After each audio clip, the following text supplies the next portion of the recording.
राधे राधे दोस्तों, आप सभी का स्वागत है हमारे चैनल दिव्य हिंदू कथा में।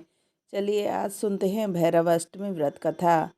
हिंदू पंचांग के अनुसार अगहन मास के कृष्ण पक्ष की अष्टमी तिथि को भैरव अष्टमी या काल भैरव जयंती कहा जाता है। इस दिन भगवान शिव के रौद्र और न्यायप्रिय रूप भगवान काल भैरव का प्राकट्य हुआ था। इस दिन किया गया व्रत पूजा अत्यंत फलदायी मानी जाती है। कहा जाता है कि जो व्यक्ति काल भैरव के दिन श्रद्धा से व्रत करता है उसके सभी भय रोग और शत्रु पाप नष्ट हो जाते हैं। चलिए सुनते हैं कथा। एक समय की बात है, ब्रह्मा विष्णु और महेश के बीच यह विवाद उत्पन्न हुआ कि सृष्टि में सर्वश्रेष्ठ कौन है। ब्रह्मा जी बोले, मैं सृष्टि का रचयिता हूँ, इससे सर्वश्रेष्ठ मैं हूँ। विष्णु जी ने कहा, मैं पालन करता हूँ इसलिए सर्वश्रेष्ठ हूँ। दोनों के बीच वाद विवाद बढ़ता गया। यह देखकर भगवान शिव प्रकट हुए और बोले, तुम दोनों के अहंकार को मिटाने के लिए मैं एक अनंत ज्योति स्तंभ के रूप में प्रकट करता हूँ। जो इस स्तंभ का आरंभ या अंत खोज लेगा वही बड़ा माना जाएगा। यह सुनकर ब्रह्मा जी हंस रूप धारण करके ऊपर की ओर उड़ गए और विष्णु जी वराह रूप में नीचे की ओर पृथ्वी के गर्भ में उतर गए।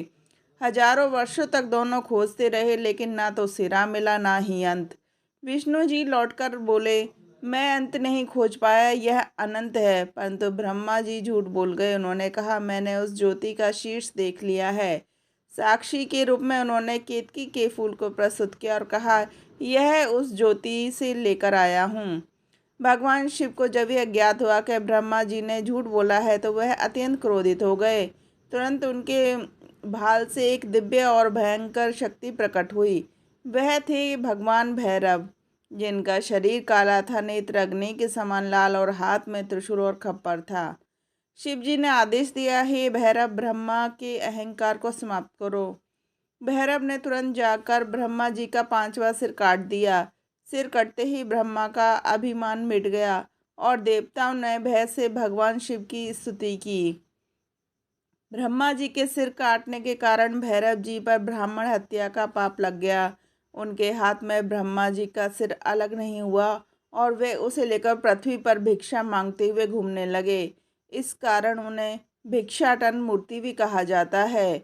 भगवान शिव ने कहा, जब तक यह सिर तुम्हारे हाथ से स्वयं न छूटे तब तक तुम्हें इस पाप से मुक्ति नहीं मिलेगी। भैरव जी विभिन्न तीर्थों की यात्रा करते हुए नगर नगर में गए परंतु पाप से मुक्ति नहीं मिली। अंततः वे काशी नगरी पहुँचे। जैसे ही उन्होंने काशी की धरती पर कदम रखा उनके हाथ से वह सिर अपने आप गिर गया। इस प्रकार उन्हें ब्रह्म हत्या के पाप से मुक्ति मिली। भगवान शिव ने उन्हें आशीर्वाद दिया, अब तुम काशी के रक्षक और कोतवाल रहोगे। जो भी भक्त काशी आएगा उनके पापों का हिसाब तुम रखोगे और उनकी रक्षा करोगे। तभी से भगवान को काशी का कोतवाल कहा जाने लगा। बिना काल भैरव के दर्शन के काशी यात्रा अधूरी मानी जाती है।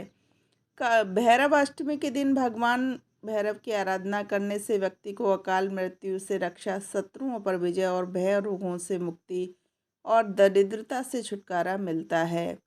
भैरव अष्टमी के दिन प्रातः स्नान करके व्रत का संकल्प लें। घर के मंदिर या भैरव मंदिर में जाकर भगवान शिव और काल भैरव की प्रतिमा के सामने दीपक जलाएं। काले तिल, सरसों का तेल, नींबू और पुष्प से भगवान का अभिषेक करें। धूप, दीप, पुष्प, जल, दही, दूध, मिठाई आदि से पूजा करें। ओम काल भैरवाय नमः मंत्र 108 बार का जाप करें। रात्रि में भैरव जी की कथा सुनें और जागरण करें। अगले दिन दान पुण्य करें। विशेषकर कुत्तों को भोजन कराना बहुत शुभ माना गया है क्योंकि कुत्ता भैरव जी का वाहन है। भैरव जी की पूजा हमेशा स्वच्छता, संयम और सत्यता के साथ करें। इस व्रत को करने से व्यवसाय में सफलता और धन लाभ होता है। भैरव जी का वर्ण श्याम काला है। वे हाथ में त्रिशूल, खप्पर, डमरू और भाला धारण करते हैं। उनके गले में रुद्राक्ष की माला और भस्म, शरीर पर भस्म लगी रहती है। उनका वाहन काला कुत्ता है। भैरव जी भगवान शिव का ऐसा रूप है जो अधर्म, अन्याय, असत्य को दंड देते हैं। तो दोस्तों, आपको ये कहानी कैसी लगी हमें ज़रूर बताएं और हमारे चैनल को सब्सक्राइब ज़रूर करें। राधे राधे दोस्तों।